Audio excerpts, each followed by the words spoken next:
de l'édition s'il vous plaît. On espère que vous allez bien.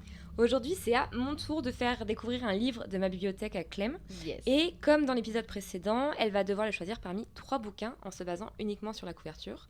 Je vous propose de faire un rapide saut dans le passé pour découvrir le choix de Clem. Let's go. À tout de suite. Je crois que je suis un peu stressée parce que j'ai peur que, je sais pas, tu les aies soit tous lus, J'ai l'impression que c'est un peu Noël. soit que, je sais pas. Ok, alors on va commencer par le premier. Je vous donne les titres à vous autres auditeurs pour que vous puissiez avoir un peu une ref, quoi. Alors, Room de Emma Donoghue. Je sais pas comment ça se prononce. Ok. Donc là, je pose tous les livres face couverture à Clémentine. Ici, Les femmes ne rêvent pas de Rana Ahmad. Ok. Et Rien ne s'oppose à la nuit de Delphine de Vigan. Voilà, donc c'est 3 bouquins que j'ai lus. Ok. Et Il il y a 2 bouquins que plus ou j'ai moins lus. longtemps. Putain, c'est vrai?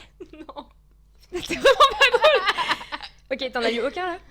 J'en ai lu aucun, mais le deuxième, Ici les femmes ne rêvent pas, c'était dans ma liste. Enfin, j'ai une liste, t'as vraiment eu de la chance. Et Rien ne s'oppose à la nuit, ça me dit un truc. En vrai, c'est fort probable parce que c'est une autrice qui est assez connue et celui-là, je crois qu'il avait vraiment bien marché.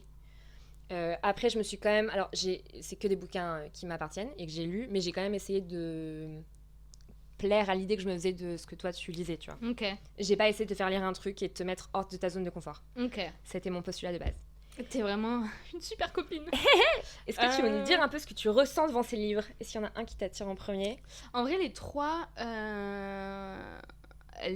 me font un peu de l'œil, honnêtement. Room, j'en ai jamais... Ça me dit rien. Ok. Je pense que j'en ai jamais entendu parler. En même temps, j'avais littéralement 13 ans quand j'ai les lecteurs. Ouais. Alors, Rien ne s'oppose à la nuit, mais ça me dit quelque chose. Ce Mais livre, il me dit quelque chose. Après, il y a moi que je t'en ai déjà parlé aussi. Ok. Et je le trouve très stylé. Mm. J'aime bien les photographies en couverture. Ok. Ici, les femmes ne rêvent pas. Je pense que c'est celui qui m'attire le plus, Ouais. je dirais. Mais plus par le titre que par la couverture, parce que je t'avoue, la couverture m'attire pas trop. Le fait que ce soit un dessin? Le fait que ce soit un dessin, j'avoue que j'aime bien quand il y a peu de choses sur les couvertures. Ok. Tu vois ou pas? Mhm. Donc tu pourrais me dire que Room, ça match. Mais en fait, Room, j'ai l'impression de découvrir un peu tout. En fait, la couverture, c'est vraiment... On a l'impression que c'est une petite fille qui regarde à travers un rideau. Mhm. Et du coup, direct, j'ai l'impression que l'histoire, ça va être une petite fille qui est enfermée dans une pièce, étant donné que ça s'appelle Room. Je Ok. pense, hein, ça se trouve pas du tout. Donc j'ai déjà un peu l'impression de Connaître savoir, l'histoire. de voir... Ouais, tu vois. Ah ok, ça Un marche. peu de Alors quoi que les ça deux parlait. autres, non, pas du tout. Ici, les femmes ne rêvent pas. Non, moins. Bah, Ok. Ici, les femmes ne rêvent pas, si, je me doute. Mais je Oui. trouve ça un peu moins explicite. Je pense qu'il va y avoir plus de... Je sais pas. Ok, moi je pense que... En vrai, j'hésite entre Rien ne s'oppose à la nuit et Ici, les femmes ne rêvent pas. Mhm. Mais je pense que je vais partir sur Ici, les femmes ne rêvent pas. Ok. Et au pire, je t'emprunterai Rien ne s'oppose à la nuit plus tard. Ok. Moi, c'était pas mon pronostic, mais je suis contente que tu le... Tu penses que j'aurais pris Room? Ouais. Je savais. Je connais, Marc. Oui, je connais, mais je pense que... En fait, le Room, en vrai, il me donne envie. Tu me connais très bien, il me donne vraiment envie. Mais Oui, je pense oui. que ça me ferait pas assez sortir de ma zone de confort. Ah oui, ça c'est sûr. Je dis ça, encore une fois, je vois que la couverture. Mm. Donc, on dirait vraiment une petite fille qui est enfermée dans une pièce. Et du coup, étant donné que je lis beaucoup de thrillers, Oui. etc., autant profiter de cet épisode pour me faire sortir. Non mais carrément, c'est un très bon choix et une belle mentalité, madame. Tu l'as lu il y a longtemps? Je dirais que je l'ai lu il y a peut-être 2 ans, Ok. mais il m'avait vraiment marqué. Ok. Et j'en ai vraiment parlé à toutes les personnes à qui je pouvais en parler, en leur disant « Faut lire ça !» Bah, très bien, bah, je vais Donc, je lire. suis trop contente que tu aies choisi ça. Bon, du coup, Clem, t'as lu « Ici, les femmes ne rêvent pas » de Rana Ahmad. Exactement. Est-ce que tu peux d'abord nous faire un petit résumé de l'histoire? Oui, de ouf. Alors, du coup, juste petit rappel, forcément, dans cet épisode, il y aura des spoils. Oui, moult. Donc, faites attention. Pour le résumé, donc ici, Les femmes ne rêvent pas, c'est le témoignage de Rana Ahmad, donc une Saoudienne qui a fui son pays pour échapper à l'oppression religieuse et au contrôle patriarcal. Elle a été élevée dans un environnement ultra conservateur et elle remet en question l'islam. Elle devient athée en secret, puis elle réussit à fuir seule vers l'Europe. Et du coup, à travers son récit, elle dénonce la condition des femmes en Arabie Saoudite, d'abord. Oui. Et elle défend la liberté de penser et surtout de vivre. Ok, c'est un très bon résumé. Je te remercie. I agree. Est-ce que, comme la dernière fois, tu pourrais me donner 3 mots qui résument ton expérience en lisant ce livre? En vrai, les 3 mots, ils sont venus direct. J'avais pas réfléchi. Bah, dis donc. Oh, non, mais vraiment, ça m'est venu genre. Une petite écervelée. Du coup, mes 3 mots, je dirais que c'est révoltant. Ouais. Oui. Tout autant que douloureux, mais malgré tout nécessaire. Ouais, non, franchement. Tu valides mes choix de mots? Oui, je valide de ouf. Non, en vrai, surtout le douloureux, je trouve. Enfin, je trouve qu'il est dur à lire. Je suis d'accord, mais d'une autre manière que celui que t'as lu dans l'épisode précédent. Ah oui, non, clairement pas le même. Mais quand même bien douloureux. Oui, complètement. Très bien, et bah écoute, on va attaquer les questions. Yeah. Alors, première question. Pardon. Ça commence très bien. Pour toi, à quel moment est-ce que Rana a réalisé qu'elle voulait partir d'Arabie Saoudite? Alors, pour moi, en vrai, il y a eu plus ou moins un peu 2 déclics, mais 2 déclics qui se rejoignent. Ouais. En vrai. Le premier, c'est quand elle décide d'elle-même de se documenter en lisant un peu des livres scientifiques, philosophiques, etc. Ce qui est un peu déconseillé, voire interdit dans son pays. Et que du coup, elle comprend, selon elle, de ce qu'elle dit dans le livre en tout cas, que la foi, c'est pas forcément une vérité absolue, mais plus une construction culturelle. Ouais. Et elle comprend aussi que la science, elle peut expliquer des choses que la religion laisse dans le flou. Ok, toujours selon elle. Ouais. Bah, c'est vraiment genre, c'est ce qu'elle dit dans les livres, quoi. Des fois, elle dit qu'elle avait des questions et qu'on lui disait arrête de poser des questions. C'est écrit dans le livre, c'est comme ça. T'as pas besoin d'y réfléchir, etc. Tu dois y croire sans te poser 1000 questions. Tu vois ce que je veux dire? Ouais, complètement. Donc ça, je pense que pour moi, en tout cas, je pense que ça explique sa première prise de conscience. Ouais. Et le deuxième déclic, c'est quand elle commence à regarder un peu des vidéos YouTube sur l'athéisme et qu'elle découvre qu'il y a d'autres façons de penser et qu'il y a surtout des gens qui vivent sans religion, dans des pays où les femmes elles peuvent être libres d'étudier, de travailler, de faire ce qu'elles veulent, en gros. Et donc je pense que c'est à ce moment-là qu'elle comprend et qu'elle a vraiment le déclic que sa vie, elle doit pas forcément être dictée par la charia ou par le patriarcat, etc. Donc je pense que c'est vraiment quand elle commence à se renseigner sur ce qu'il y a ailleurs. Oui, qu'elle se dit que ça vaut le coup. Pour moi, c'est le premier déclic, tu vois. Ok, d'accord. Même si je pense qu'il a toujours un peu été là, au fond. Non, mais c'est vrai que j'avais pas du tout... En fait, j'avais... Enfin, je m'en souviens évidemment, mais j'avais occulté ce truc-là de... vraiment où elle se met à rechercher d'autres informations et d'autres sources d'infos que ce qu'on lui met sous le nez, à savoir pas grand-chose. C'est ça. En fait, pour moi, à partir du moment où tu vas te documenter, c'est que ça t'intéresse. Donc, oui, mais il y a ce premier... Tu vois, je me dis qu'en même temps, quand elle commence à se documenter dans le bouquin, j'ai l'impression qu'elle a quand même ce truc de chercher un peu ailleurs, tu vois. C'est-à-dire c'est-à-dire qu'en fait, pour moi, elle commence un peu Enfin, moi, je l'avais plus vue comme elle commence à chercher dans les bouquins ou sur Internet des gens qui sont un peu comme elle, qui doutent un peu. Ouais. J'ai très mal formulé la phrase. Mais en gros, pour moi, elle voulait déjà un petit peu partir à ce moment-là. Et du coup, ça lui a confirmé le fait qu'elle pouvait potentiellement partir si elle voulait. Oui, c'est ça. C'est le déclic qui a... Mais oui, non, mais en vrai, j'avais pas du tout pensé au... Mais c'est vrai qu'en vrai, oui, c'est ça qui a permis qu'elle...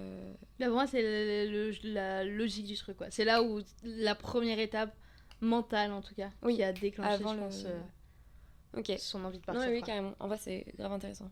Je te remercie. Non, et puis même tout son process de... Enfin, dans le bouquin, je trouvais grave intéressant la manière dont elle se renseignait et tout. Enfin, exactement, oui, très grave. stylé, je trouve. Ouais. Deuxième question. Donc, moi, j'ai trouvé qu'elle avait clairement eu 1000 vies. Clairement, ouais. Est-ce qu'il y a une période dans le livre qui t'a davantage marqué que d'autres? Donc, une période de sa vie, potentiellement. Ou alors un passage du livre, mais... En vrai... Quand j'ai lu le bouquin, en tout cas, je me suis vachement surprise de manière un peu maladroite, entre guillemets. Enfin, c'est pas vraiment le mot, mais je me suis un peu surprise à comparer nos vies, notamment mon enfance, l'enfance qu'elle a vécue par rapport à la mienne. Donc, je pense que c'est un peu la période qui m'a le plus marquée dans le livre, même si c'est peut-être un peu bateau, mais parce que, elle est hyper différente de ce que j'ai vécu moi, ou de même ce qu'on entend ou ce qu'on voit, etc. Donc c'est ce qui m'a vachement intriguée et marquée. Et du coup, forcément, comme en fait elle a grandi dans un pays où, comme j'ai dit tout à l'heure, le patriarcat il règne, elle grandit dans une société où les femmes sont, entre gros guillemets, dressées à obéir, Oui, non, c'est vrai. à se taire, à pas penser, etc.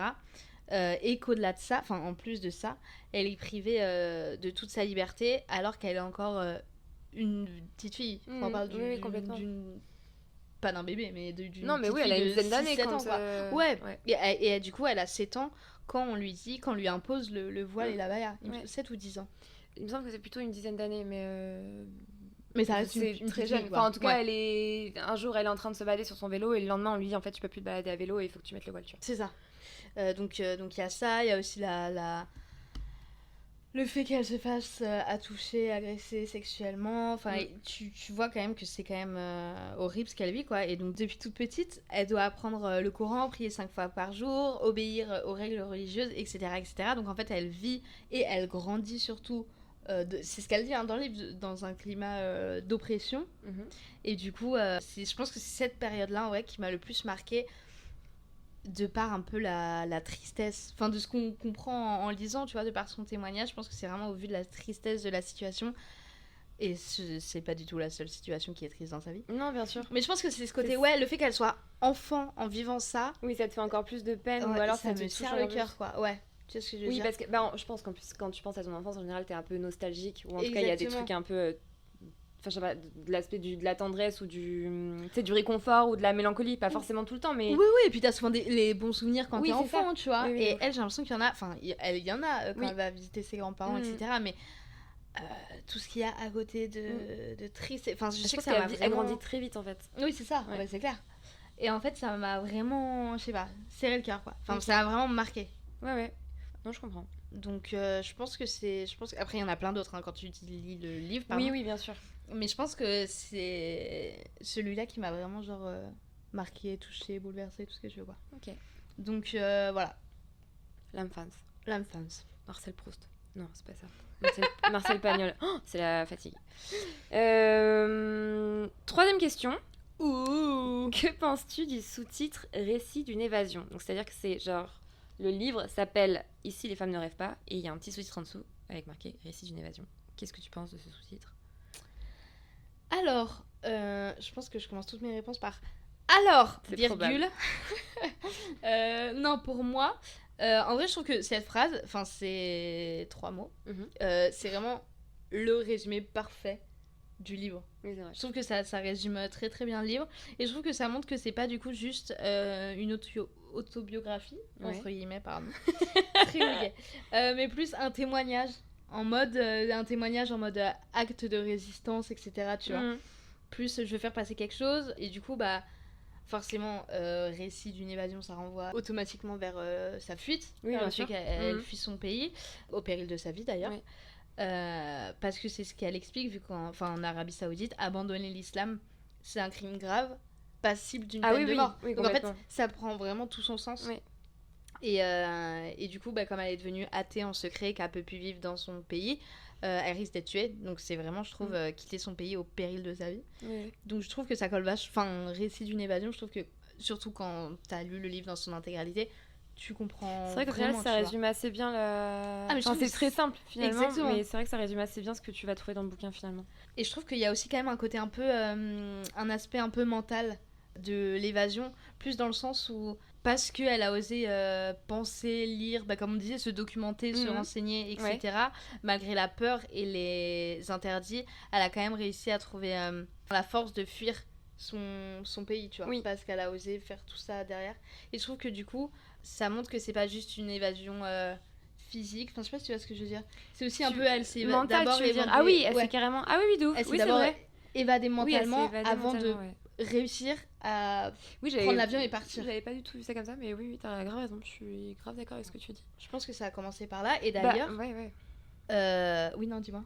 Non, mais oui, c'est vrai. En fait, elle a complètement... comment dire ? En fait, tu la vois manger plein d'infos, et en fait les faire siennes et complètement revoir la manière dont elle pense, exactement, tous les acquis qu'on lui a imposés ou toutes les choses qu'on lui a dit qui étaient vraies ou qui étaient effectivement interdites ou ce genre de choses. Et en fait, elle remet tout en question. Donc effectivement, elle s'évade complètement d'une prison psychologique dans laquelle elle a vécu depuis toute petite en plus. C'est ça. Moi j'ai un peu vu comme ça. Il y avait non mais c'est vrai, j'avais pas du tout le truc un peu mental. Et du coup, d'ailleurs, dans le livre, elle le dit. Si je peux me permettre de non mais vas-y, le livre, je n'avais pas encore fui, mais déjà dans ma tête j'étais ailleurs. Chaque idée nouvelle était une bouffée d'air. Donc en fait, oui, non mais t'as grave. Tu vois, Qu'est-ce que t'es smart. Merci. Moi ça. J'ai fait chauffer le cerveau. Purée. Donc voilà, je trouve qu'il y a un peu deux aspects à ce sous-titre. Mais qui est un bon sous-titre. Qui est un très bon sous-titre. Et en plus, c'est un très bon résumé. Ouais, et puis je trouve que du coup, ça fait bien écho avec Ici, les femmes ne rêvent pas. Je trouve que... Non, mais ça fit parfaitement. C'est vraiment parfait. Ouais, c'est vrai. Donc, très bon choix de titre. Bravo, madame. Ok, 4e question. Et avant-dernière question. Est-ce que tu t'attendais à ça, tout simplement, lorsque tu as choisi ce livre ? À cette histoire-là ? Oui, parce que vu que tu l'as choisi uniquement sur la couverture, est-ce que ça collait avec ce que tu t'en faisais comme idée ? Ou est-ce que genre t'avais même pas anticipé ce que potentiellement ça pouvait être ? Oui, je m'attendais plus ou moins à ça, étant donné que le titre est, selon moi, plus ou moins explicite. Oui, le titre et du coup le sous-titre. Et que tu vois quand même sur la couverture une femme qui est entièrement voilée, etc. Ouais. Donc je m'attendais plus ou moins à ça, mais forcément la couverture elle révèle pas l'intégralité et l'intensité du récit qu'il y a derrière. Oui. Donc je m'attendais à ça, mais en fait je m'attendais pas, je savais pas si ça allait être une autobiographie, un témoignage, etc. Ouais. Ça, je savais pas. Okay. C'était un roman, une autobiographie, mais je m'attendais plus ou moins à ce sujet-là. Ouais. Oui, bah c'est vrai que la couverture est quand même assez explicite. Enfin, il y a clairement. C'est ça. Mais le fait que du coup ce soit un témoignage et une autobiographie, ça rajoute de l'intensité qui est. Tu sais que c'est vrai que ça c'est vraiment, même si c'est un roman, tu sais que ça se passe là-bas, mais là comme c'est, tu vois, une personne qui raconte ce qu'elle a vécu, dirait que c'est encore plus intense et poignant, quoi. Mais surtout que je trouve qu'elle l'a fait de manière smart dans le sens où elle a, en fait, vu qu'elle part de son enfance. Et qu'elle le raconte, je trouve, avec beaucoup de précision. T'as vraiment tout le... Enfin, c'est assez limpide, je trouve, comme récit. Grave. Et ça, je trouve ça assez cool. Bon, je fais une petite... comment on dit ? Aparté ? Parenthèse. Mais t'as bien raison, fais-toi plaisir. Ok, donc je m'attendais à ça, mais comme je savais pas si c'était vraiment un témoignage, etc., je pensais pas que ça allait autant être bouleversant, dirons-nous. Très bien. Voilà. 5e et dernière question. À ton avis, pourquoi est-ce qu'elle a écrit ce livre ? Alors, non mais t'as vu, c'est fou, je commence tous par... Alors Bah, c'est d'éthique de langage, ma belle. Hein. Ouais, c'est vrai, pardon. C'est pas facile. Je pense, selon moi... non, en vrai, je pense qu'il y a plusieurs raisons. La première, forcément, je pense que c'est pour témoigner. Ouais. Tout d'abord sur la condition des femmes en Arabie Saoudite. Je pense qu'elle l'a fait pour ça, principalement. Parce qu'en racontant son histoire, elle donne aussi une voix, enfin une parole, quoi. Enfin, si, oui, une voix à toutes celles qui vivent ou qui ont vécu cette oppression et qui peuvent pas s'exprimer. Donc je pense que, premièrement, c'est ça. Ouais. C'est pour témoigner de ce que vivent les femmes en Arabie Saoudite. La deuxième, peut-être qu'elle avait besoin aussi d'écrire ce témoignage pour passer... pour pouvoir avancer dans sa nouvelle vie, tu vois. Pour tout mettre sur papier, entre guillemets, et tout comprendre et... comment dire ? Oui, tu passes dans une espèce de phase d'analyse, en fait. Exactement. Et je pense que sans ça, tu peux pas vraiment avancer dans ta nouvelle vie si t'as pas... Oui, c'est vrai, si t'as pas débarrassé de tout ça et tout. Oui, tu vois. Oui, et puis c'est vrai qu'en vrai, quand tu... Parce que, donc du coup, ce qu'on n'a pas dit, c'est qu'elle arrive en Allemagne. Enfin, si vous peut-être dit dans le résumé, je sais plus. Mais elle arrive en Allemagne, mais du coup, en fait, personne ne peut vraiment comprendre ce qu'elle a traversé. Oui, c'est ça. Ah bah grave. Enfin, ou en tout cas, très peu de personnes. Oui, et puis le chemin a été plus que périlleux. Oui, c'est intense. Pour arriver jusqu'en Allemagne, elle a vraiment galéré, et encore galéré, c'est comment dire ? Oui, c'est un euphémisme. Exactement, un euphémisme. Mais du coup, ma troisième raison, entre guillemets, c'est que peut-être qu'elle veut aussi briser les clichés en témoignant, en racontant son expérience personnelle, étant donné qu'elle explique que la souffrance des femmes dans certains pays, ça vient pas nécessairement de la religion en elle-même, mais plutôt de ce qu'on en fait. Tu vois ce que je veux dire ? Ouais. Ou de plutôt comment... Enfin, ou plutôt comment elle est appliquée ou interprétée. Oui, donc tu veux dire qu'elle met en fait, elle alerte un peu sur les dérives. C'est ça, met un peu en lumière aussi le fait qu'on prenne la religion comme excuse entre gros guillemets pour... Oui, bien sûr. Oui, pour mettre certaines personnes dans des cages. Exactement. Ou des cases tout court d'ailleurs. Oui, c'est vrai. Donc je pense, hein, après c'est pas... Mais j'ai l'impression qu'elle a un peu viré anti-religion. Ah bah je pense à la... Oui, je pense que ça doit pas être évident ensuite, potentiellement, si tu veux retourner à la religion, de faire un truc un peu modéré ou alors de pas être dégoûté ou... C'est ça, bah en fait, mais c'est comme tout, là on prend la religion parce que le livre traite de ça, mais je pense que quand t'as été trop dans l'extrême, entre guillemets, si t'en sors, pour revenir dedans à petite dose... Ouais, c'est compliqué en vrai de trouver un juste milieu, je pense. Je pense. Et puis, ouais. Je pense que là, sa nouvelle religion, ça doit être la liberté ou un truc comme ça. Exactement. Enfin, elle doit avoir ça un peu en mode... Grave. Et du coup, pour finir, perso, ce livre, enfin ma dernière raison, ce livre, je pense, c'est aussi un peu forcément une main tendue, enfin un message d'espoir, tu vois, pour les... Enfin, dans le sens où elle montre que la liberté est possible, même si, bien évidemment, c'est très compliqué de... Enfin, pour elle, c'était très compliqué et très long. Ah oui, c'est sûr que c'est pas donné à tout le monde, ouais. C'est ça, ouais, bien sûr. de l'atteindre. Mais je pense que c'est aussi, voilà, un message d'espoir, un soutien à tous ceux qui vivent ou qui ont vécu la même chose, quoi. Mais en règle générale, pas forcément que pour les femmes, tu vois, parce que même dans le livre, il y a des hommes qui sont sous des régimes oppressants aussi. Exactement. Ouais. Qu'on fuit leur religion, etc. Donc voilà, c'est un peu mes raisons, c'est surtout témoignages, messages d'espoir et peut-être même de mettre tout ça sur papier pour pouvoir avancer dans la vie, quoi, je pense. Ouais, non, je suis assez d'accord. Donc voilà mes raisons. Ok. Sur ça. Est-ce que pour finir, t'as une petite note à donner ? Alors oui, totalement. Non, j'avais vraiment une petite note. Voilà. Moi, j'ai mis la note de 9 sur 10. Mais non, 9 sur 10 ? Ouais. Ouais, purée. Ouais, c'est énorme. Okay. En fait, j'ai pas l'habitude... Ah, je suis contente que t'aies aimé à ce point-là. Ah, j'ai trop kiffé. Okay, non, j'ai trop kiffé. En fait, j'ai pas l'habitude de lire des témoignages ou des biographies. Mais du coup, ça m'a donné... trucs un peu réels, quoi. Exactement, mais du coup, ça m'a donné grave envie d'en lire plus. Oui, je comprends. Mais c'était... Non, franchement, j'ai kiffé. En plus de ça, tu passes un peu par toutes les émotions. Même si, majoritairement, tu passes pas par la joie. On va pas se le cacher. Ah ouais, tu trouves ? Bah, ça dépend, mais... Oui, non, mais c'est sûr qu'il y a des passages qui sont très durs et qui te donnent envie de tout casser aussi. Ouais, et puis t'as l'impression... Enfin, tu sais, le temps est long, quoi. T'as l'impression qu'elle va jamais y arriver, quoi. À chaque fois qu'il y a des stades, elle retombe, tu vois. Enfin, il y a des... Mais tu vois, moi, des fois, je lisais les bouquins et je me disais, mais c'est ouf parce que moi qui suis complètement obsédée par le temps qui passe, dans le sens où j'ai pas envie de gâcher, je suis tout le temps... Enfin, je cherche tout le temps à être productive dans le temps que j'ai. Je me dis, mais ça doit être tellement frustrant de sentir que ta vie, c'est cool. Ouais. Et que t'es pas satisfait, mais à 0% en fait, il y a rien que tu peux rien faire. C'est ça, et tu peux rien faire et en fait t'es coincé. Ouais. Et à chaque fois dans le bouquin, je me dis mais c'est tellement frustrant et ça doit rendre zinzin. C'est exactement ça. Ouais, je suis d'accord avec toi. Donc oui, non, je suis d'accord. Mais donc t'as aimé ce côté donc réel. Ouais. Et puis forcément le fait que ce soit un livre engagé qui donne la parole aux femmes qui sont pour le coup elles entre gros guillemets réduite un peu au silence, tu vois. Et du coup non, en vrai j'ai grave kiffé le fait voilà, c'est ça, que ce soit aussi un témoignage réel, etc. Ok. C'était vraiment... Non, j'ai trop kiffé en vrai, 9 sur 10. Ok, trop bien. Et du coup, de temps en temps, voilà, je vais voir sa petite page Instagram, je prends ses nouvelles. C'est vrai qu'elle a une page Instagram, ouais. Et j'ai énormément d'admiration pour cette femme. Donc non, franchement, c'était une très belle histoire, un très beau récit. Et j'ai adoré, franchement, j'ai adoré. Je suis ravie. Oui, franchement, merci, c'était trop cool.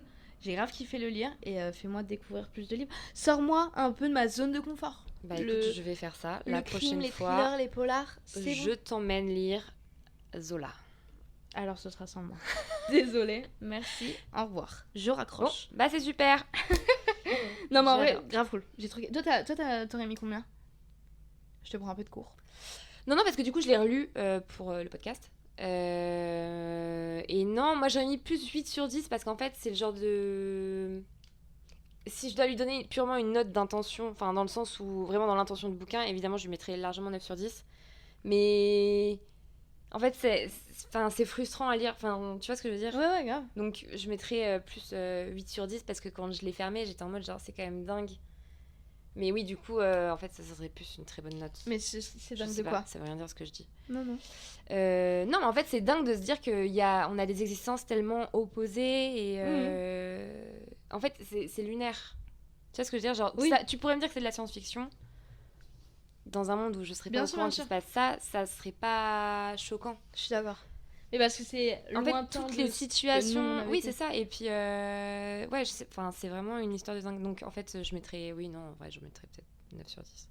Je crois que je suis un peu une quiche pour mettre des notes. Je crois moi, j'adore. Je mets des notes sur tout. Ouais, je sais, mais moi, je mets des notes sur les films. Mais je trouve que sur les livres, c'est compliqué. Letterboxd, ouais. Ah, d'accord. Tu veux qu'on passe un ASMR ? Ouais, j'adorerais. Désolée pour les gens qui aiment pas ça. Moi, j'ai détesté ça. Je comprends. Ok, d'accord. Bah, mettons tous 9 sur 10 à Rana Ahmad. Trop cool. Mais en tout cas, je suis ravie que tu l'aies écrit. Ouais, non, c'était trop bien. Trop bien. C'était trop cool. En plus, il est petit, tu le lis rapidement. C'est vrai qu'on lit très rapidement, ouais. Il est très fluide. Ouais. Ouais, je suis bien d'accord. Fluide, je sais pas. Ah ouais ? Non ? Bah, je trouve... Si tu me demande-moi pourquoi j'ai pas mis 10 sur 10. Pourquoi t'as même pas mis 10 sur... Oh, waouh. Pourquoi n'as-tu pas mis 10 sur 10, Clémentine ? Je n'ai pas mis 10 sur 10, Julie, parce que... non, je trouve que... En vrai, mais c'est vraiment si je tatillonne et que voilà. Est-ce que c'est le terme ? C'est pas tout le terme ? Je crois que c'est titiller, non. Non. Tatillonne. Non, c'est ça, tu tatillonnes. Ça me paraît bizarre. si je chipote. Oui, voilà. Disons ça. Si je chipote, c'est juste que je trouvais qu'à des moments, c'était un peu répétitif, qu'il y a certains trucs où... Oui, il y a des certains passages, où c'était un peu long, où c'était un peu de répétition, un peu de longueur, et des fois... J'ai l'impression que c'était très plat dans l'écriture, alors qu'il se passait des trucs de ouf.